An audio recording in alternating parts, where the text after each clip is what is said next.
Ak ste si obľúbili detektívov z bratislavského oddelenia vražd sústredených okolo komisára Petra Ledeckého, tak potom je tu pre vás v poradí už 10. kniha s titulom Príliš vysoká cena.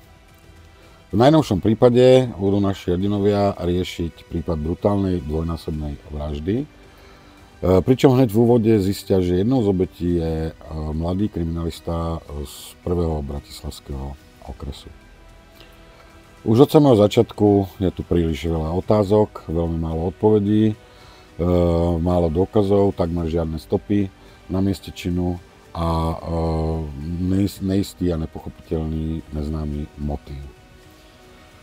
Môžem prezradiť aj to, že v tomto príbehu nás pátranie okrem okolia Bratislavy zavedie aj do jednej veľmi zaujímavej lokality na Slovensku.